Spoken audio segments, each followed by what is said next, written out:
everybody, it's Sharon here. Welcome back to my channel for those who are returning, and welcome to any new subscribers that may be visiting for the first time. So I'm back from my little holiday, little breakaway, and as you may or may not be aware, I was tagged in the 10 crafty questions that are circulating on YouTube at the moment through the crafting community, and Gayle Agostinelli has tagged me in that challenge, so I'd like to thank her very much for her tag and recommendation to my channel.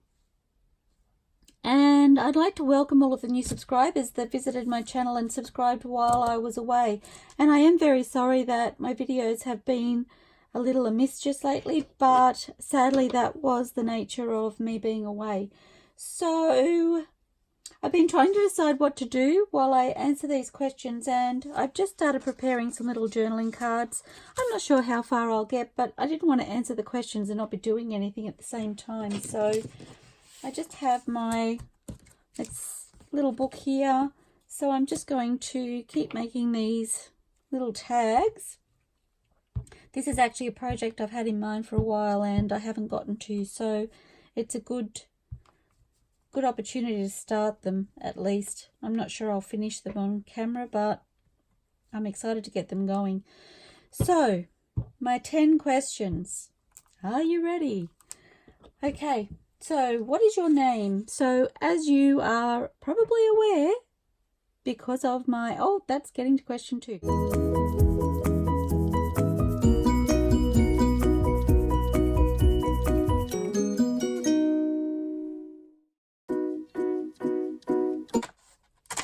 The next question, there's not much more to say about that really. Oh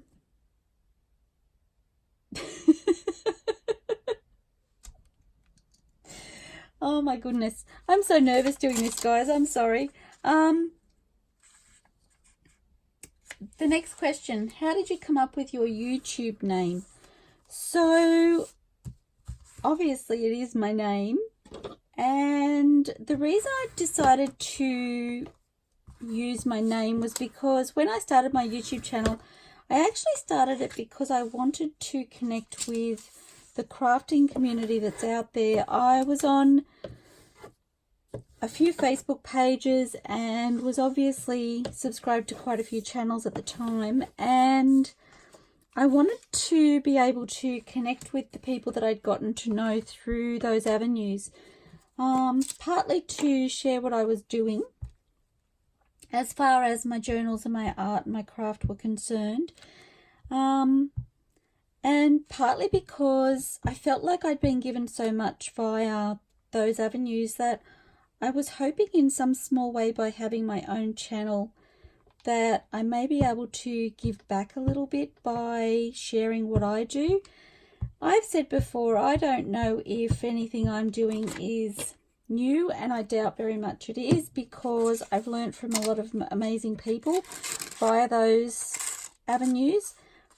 But again, I wanted an opportunity to be able to share with everybody. So, and it's been so fun to be able to connect with people and share ideas, bounce off each other almost, and I'm really loving that journey. So to all the people who shared before I started doing journals, and there's a question about that a little bit later, or along those lines, I believe. Getting ahead of myself now. I just wanted to say thank you, because I wouldn't have been introduced to all of that if it weren't for you, and I'm really loving it. So question number 3, what is your favorite craft? I've got to say, clearly for me at the moment, it is making journals. I have dabbled in a lot of different crafts over the years. Gosh, so many different things.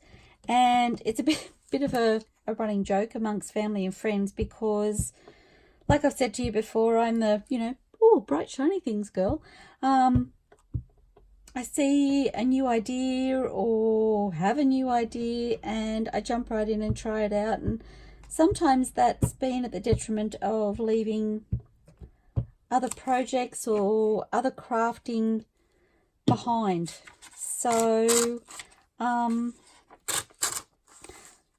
but there'll be more about that soon because, oh no, it's this question.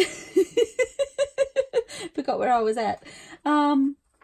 I kind of feel like everything I've tried up until now or I've been interested in has led me to this place. I just love making the journals, and I love that it incorporates or can incorporate so many different things. Things that I've already tried and things that I've already dabbled in. And honestly, when I was trying those things, I had no idea what the purpose behind them was sometimes. Little did I know that I would find a way of using those ideas to create something that's so beautiful at the end. And I guess for me, that's what the journals are. It's being able to take so many different crafting mediums and have a beautiful finished product at the end. And I'm really, really enjoying that. So, favorite place to shop for craft supplies. I've got to say, I can find craft supplies anywhere and everywhere. I can see craft supplies in, okay, let me say, I have mentioned a few. I've made myself notes because this is the first time I've had the camera on for probably over a week, and, oh, sorry, second time, because I did do a quick update video, but even though I'm only gluing right now, it is my first crafting video. And I didn't know where to start. I was a little bit nervous, so kind of crazy, but that's the way it was. So I did make myself notes so I wouldn't get lost in either what I was doing or what I was thinking. Not sure it will help, but so favorite places to shop for craft supplies. I've listed a few. So garage sales, auctions. I have been to a couple of auctions and had lots of fun finding supplies there. Charity stores. So in Australia here we have places like Vinnie's and Salvation Army, that sort of thing. It's amazing what people, I guess they don't throw it out, because if they were throwing it out it would end up at the tip, but it's amazing the supplies that end up in those stores ready for somebody else to fall in love with them. And I really enjoy visiting those places and finding little treasures. Charity stores slash, I can't even get my words out, thrift stores are kind of the same thing. So in my mind, a thrift store is a bit more like a second-hand store, and I've come across quite a few of those either locally or in my travels, and they're lots of fun to find hidden treasures in. And I do love to go treasure hunting. Let me just say, it's one of my favorite things. Online craft supply shops, obviously, and eBay, Spotlight and Lincraft, which are in Australia, and any local craft supply shops that I find, like I said, when I go traveling. But seriously, I can find things anywhere and everywhere. I can find it in my husband and I went out for, I think we were traveling at the time actually, and we stopped at McDonald's. Now, not the place that you would expect to find craft supplies, but having lunch at McDonald's, and it was a quick and easy stop for us on our journey, and they had brown paper bags that that the food came in, and I said to hubby, oh, brown paper bags, I wonder if they'd like to give me a pile of those so I can use them in my crafting. And he was like, well, you could always ask. And I went, I really don't like my chances, so I didn't. But like I said, I can find craft supplies anywhere, even when I'm eating or in the rubbish people have. And again, I think that's one of the things I love most about making these journals, is that really anything is fair game, and to be able to have a beautiful finished product that serves a purpose at the end is just incredible, and I love it so much. Okay, where am I up to? Question number 5. Oh gosh, my top 5 favorite crafty YouTube channels. Okay, so this would be the most difficult question on my list. Most of my favorite YouTube channels I have tagged in pretty much all of my videos. And I guess for me, like I said, when I started my YouTube channel, that was a way of me paying it forward or giving back to the people who had inspired me and who had helped me on my journey. And so that's the reason why I tag those people, because all of those people are responsible for inspiring me in some way, and I truly am grateful to those people. So if you've watched my YouTube channels my YouTube videos before, you probably already know who my favorites are. It's not like I keep it secret. Just a shout out to Gayle Agostinelli and Tracie Fox. They have both helped me at different times throughout my YouTube journey. In particular, I followed both of them before I started doing YouTube videos, and they've both been very supportive. In particular, Gayle Agostinelli. I seriously wouldn't be making videos if it wasn't for Gayle. Not only because I was inspired by what she was doing, and again, I wanted a way to be able to say thank you and to give back in some way, but Gayle has actually not only helped me by messaging me and letting me know of ways that I could improve my YouTube channel or my videos back when I first started, but she has also acknowledged my channel on more than one occasion, and I truly am grateful for that. And can I just say that that is not why I would be one of her #1 fans, but her videos are always so fun and so inspiring, and I just really enjoy watching them. So as I mentioned, Tracie Fox. Tracie has a fabulous YouTube channel, and again, lots of inspiring ideas. She also has a Facebook page called the Foxy Crafters, which I've been a part of probably since I started this journey. And thanks to that page, it opened my eyes a whole lot more into the journaling world, and has been a way for me to connect with people that I wasn't able to connect with prior to learning about junk journals. So I give a huge shout out to Tracie for providing that avenue for people to liaise and communicate and share, and I truly am grateful. And I've met so many amazing crafters through doing what I'm doing, both through the YouTube channels and through those crafty pages, and I just love that I can do that. Okay, so other channels that I would choose to sit and watch if I had, you know, a bit of quiet time, where this isn't very interesting for you to watch. I'm trying to pick out strips of paper, just so that you know, to do these tags with. So that's kind of, as I said, not very interesting for you guys, but it's keeping me busy.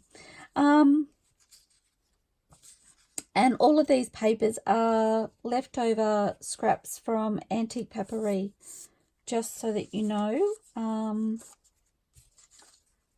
I've had an idea. Well, it's kind of rehashing an idea. Sorry, I've gone off the beaten track.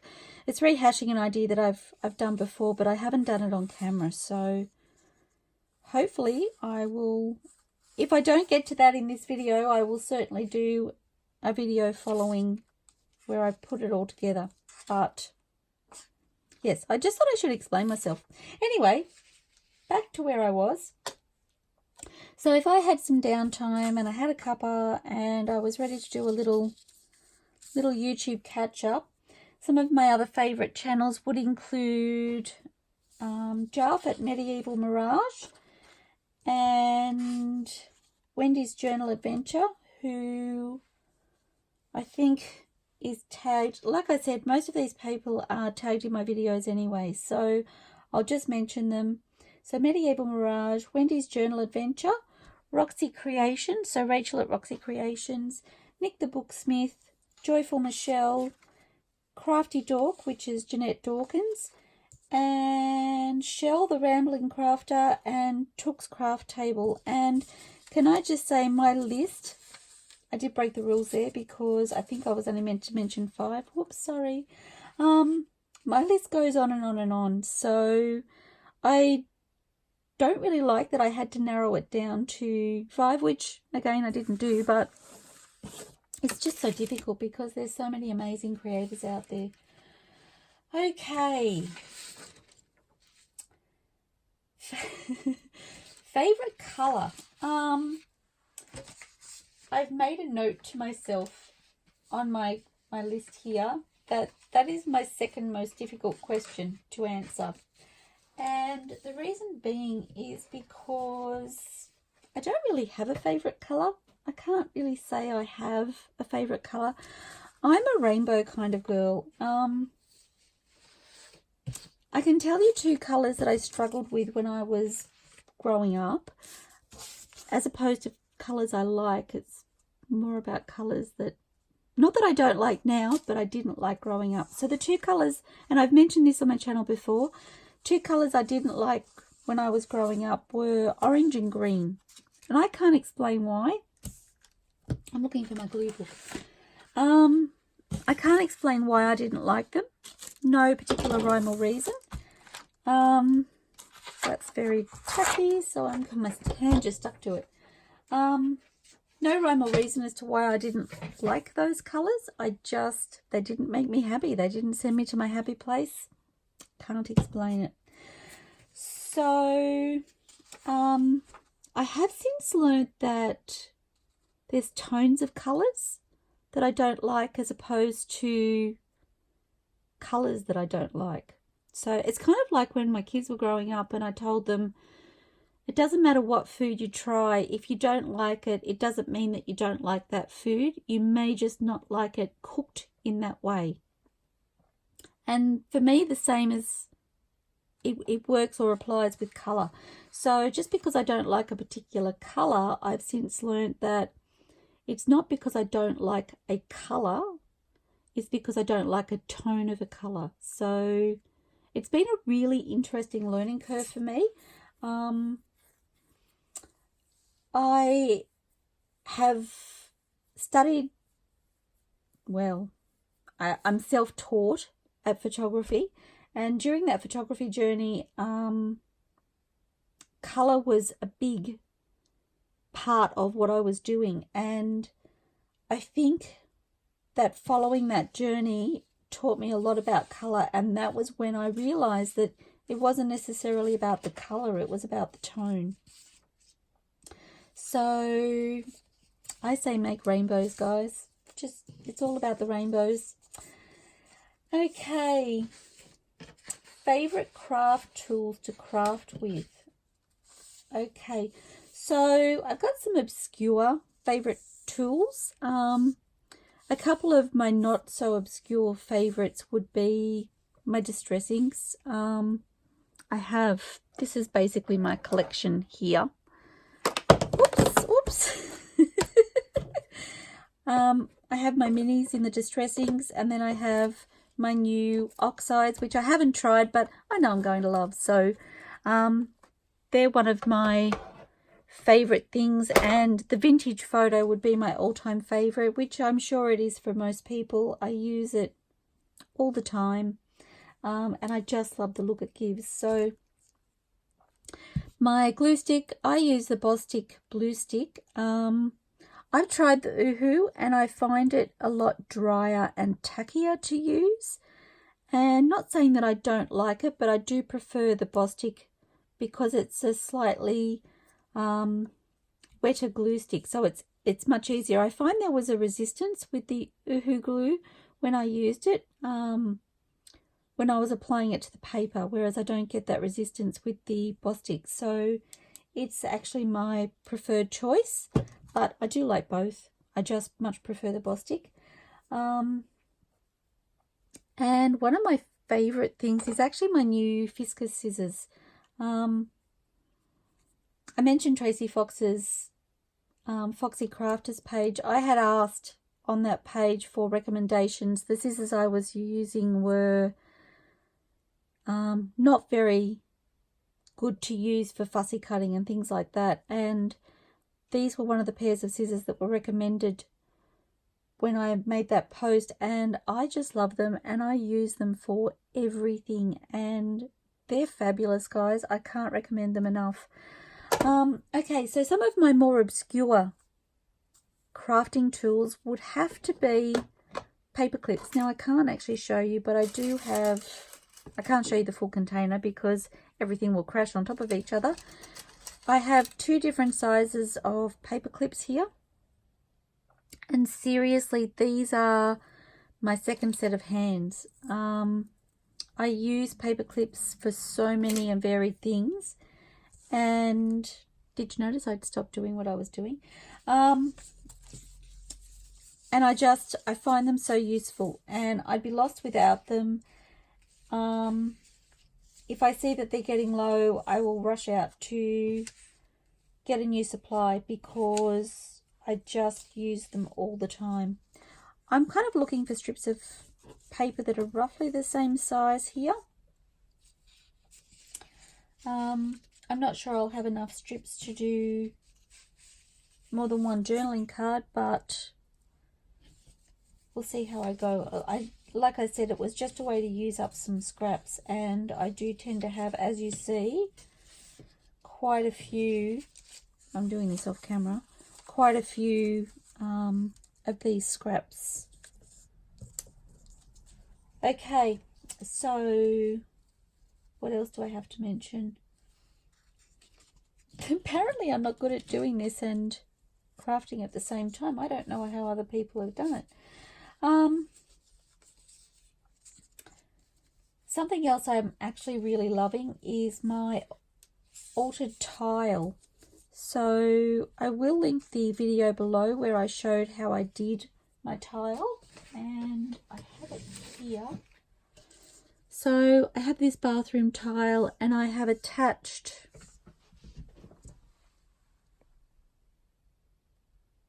just a piece of like a rubber foam to the bottom,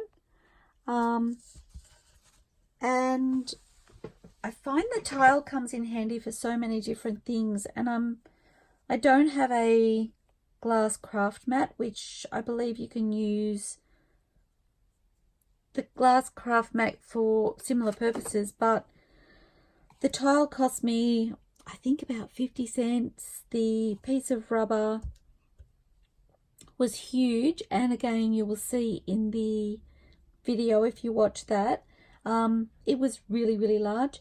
And I do have now a couple of different size tiles that I can use, so I've become more and more used to using my tile when I'm crafting, and I kind of be lost without it now. So in actual fact, I broke one, and I rushed back to where I purchased that tile to get some more because I was so sad when it broke, and I knew that it would be a huge loss for me. So,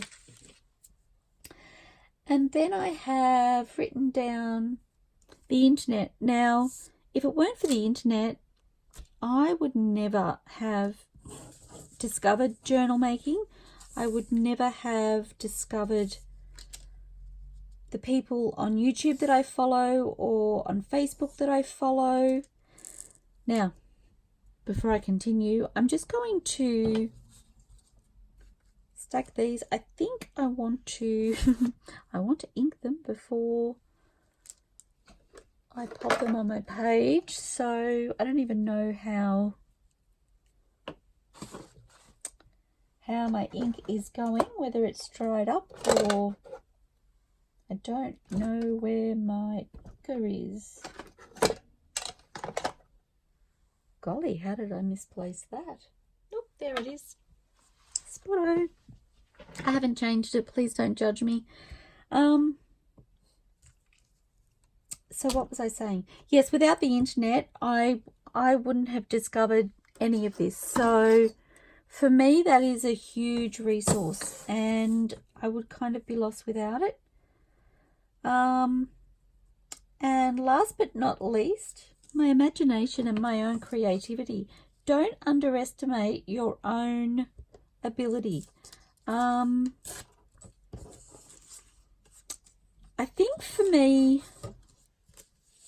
doing these journals, once I discovered what journals were and how they were created, I kind of got into a, well, I guess I was trying it out. So, you know, I was following along what other people were doing. And I love that. And I'm grateful for that. But I started to rely on that to a degree and not on my own creativity and my own ability. So I didn't step back, I suppose. I kind of took a moment to think about what I'd learned and what I wanted to do with it. So I am constantly trying to come up with my own ideas, and as I've said, my ideas are totally influenced by watching other crafters, but it's still fun to feel like you've created, or not created, that you have had an inspiring thought or an inspiring idea. So don't underestimate your own ability. Take a moment to stop and think about the project you're working on and whether or not you can add some of your own individuality to it, I guess is what I'm trying to say. Because that's part of the fun for me. That's a huge part of the fun. And I think journals offer a platform where basically the sky is the limit with your imagination. So, you know, go out there and have some fun with it. Okay. Where do you get your love of crafting from? Well, it's no secret. I think my love of crafting comes from my mum. My mum's always been a crafter for as long as I can remember. Mostly knitting. She has dabbled in other things over the years. But it was certainly something that wasn't discouraged in my family when I was growing up. So, and in actual fact, I kind of feel like I've always been surrounded by crafting and creativity. In one way or another, I've always been surrounded by creativity in many forms, whether they have been crafting or art or music or just many, many forms of creativity. So, but I do feel like if, I might link this too, I do feel like if it wasn't encouraged at home, then it possibly would have been something that I would have continued with or pursued even in later life. So I'm very grateful for those influences in my life over the years, and like I said, there have been many and varied influences, but mostly from my mum, who I love dearly. When did you start crafting? I don't think I've ever not crafted.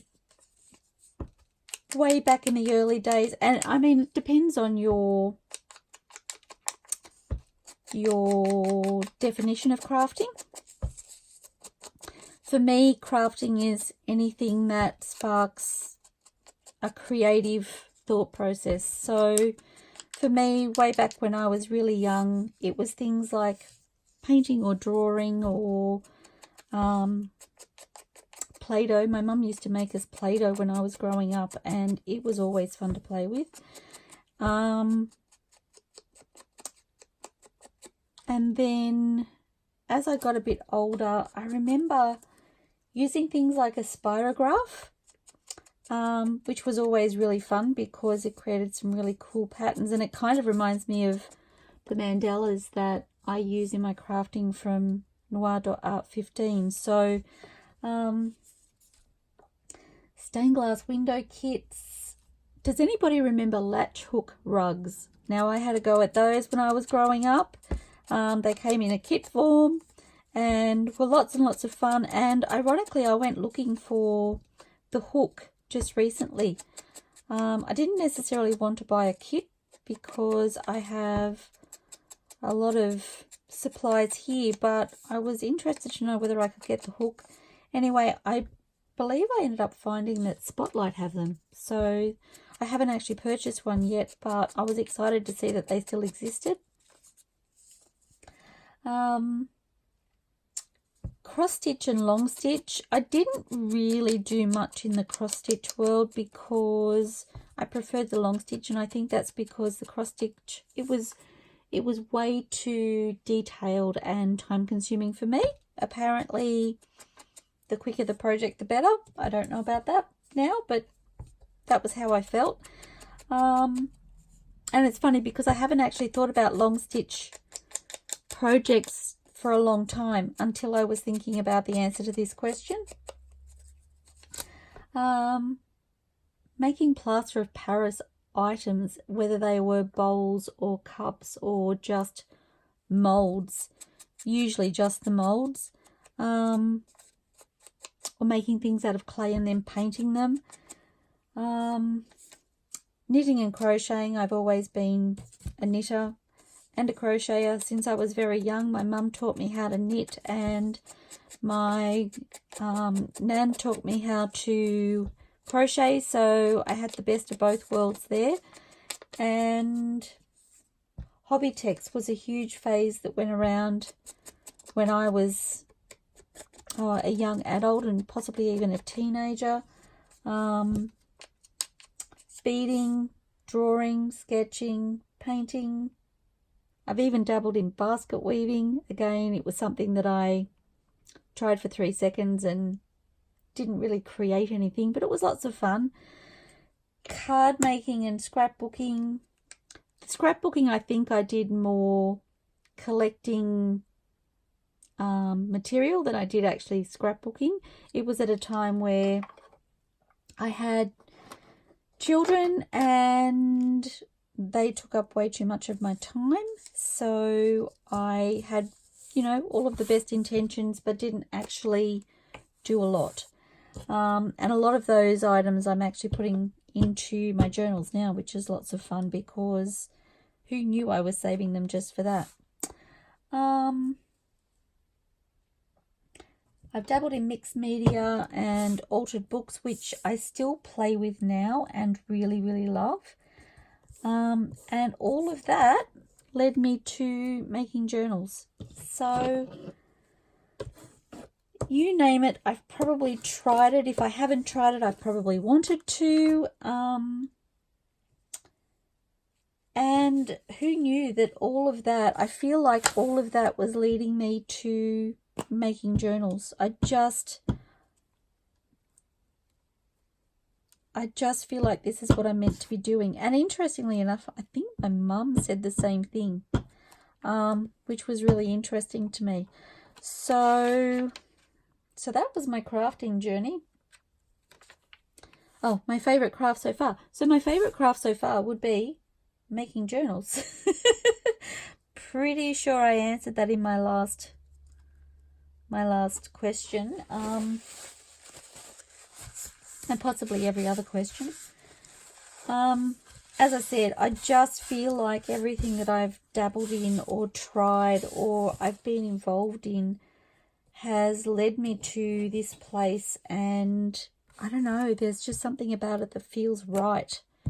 And I'm really, really, really loving it. I really can't get enough of it. I feel like I eat, sleep, and breathe it at the moment. I probably drive my friends and family crazy.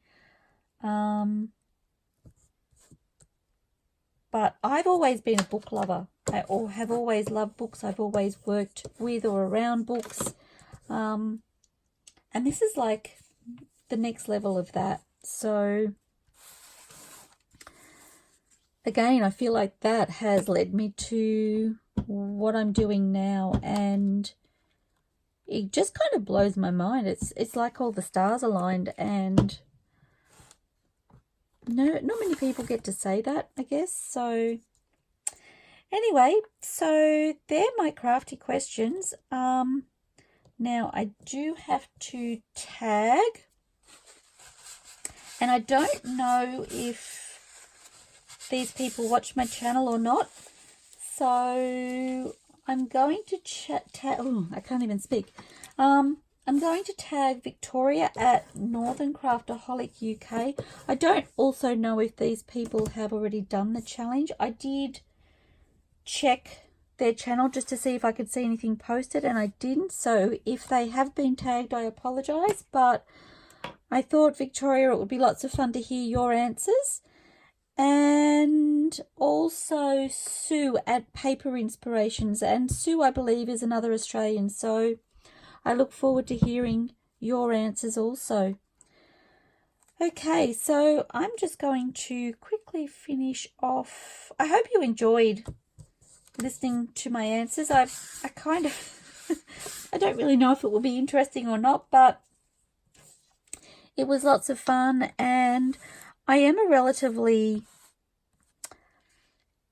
private person, I guess you could say, so it is kind of odd sharing things like, you know, my favorite things, or you know, just stuff. It's just weird. And that was one of the things that I found most overwhelming about creating a YouTube channel, was that I was putting myself out there in a way that I never dreamed that I would. And seriously, if it wasn't for Tracie Fox and Gayle Agostinelli, I would have stopped making videos probably shortly after I started, because I just felt so overwhelmed by literally putting myself out there, that I was like, maybe this isn't for me. Maybe I you know, should stop before I even start, kind of thing. And I'm so glad that I didn't, because there's so many amazing people that I wouldn't have gotten to know via doing the channels, the videos. So I'm really grateful that I kept going. That's kind of fun. But yes, I keep my cards close to my chest, I guess you could say. And in line with that, I don't tend to accept friend requests via my personal Facebook page, in case anybody has wondered. I do have my Paper and Lace Moments Facebook page and also an Instagram page, and those pages are linked in the description below. And if anybody wishes to have a chat, if they wish to message me, please do it via those forums. I'm not saying that I won't connect with you at all. I'm just saying that I do wish to keep my Facebook page as a private page for family and friends. So I truly hope you understand that. And I'm grateful to you for appreciating that that's how I want to do it. I have wondered whether I need to have a different forum to connect with people, because I kind of feel like I'm at that point, but I don't know. For now, I think the Paper and Lace Moments, Facebook and Instagram is a great way for me to be able to connect and chat. And if you don't want to chat on the page, I understand that perfectly. And I'm more than happy for you to message me. I've had other people message me, and I love being able to connect via the messages. So I hope that helps in some way and opens up some avenues that I may be able to be reached. I'm happy to answer questions if I can. I'm happy to help if I can. As I said, doing the YouTube videos was a way for me to pay it forward and to give back to the crafting community that I've grown to love. So I actually look forward to being able to communicate and connect with people about making journals and just craft in general. So anyway, I have created one, just one little tag, and it's just a background. I think it's really pretty, just using the scraps that I had left over from Antique Paperie, and I will be making more. I do have 5 others. Whether I turn the camera on for that or not, I'm not sure. I feel like you've seen it. I'm not really sure what I'm going to do with it now that I have created that background, but I think it's really pretty, and I may even leave it just like that. Not really sure.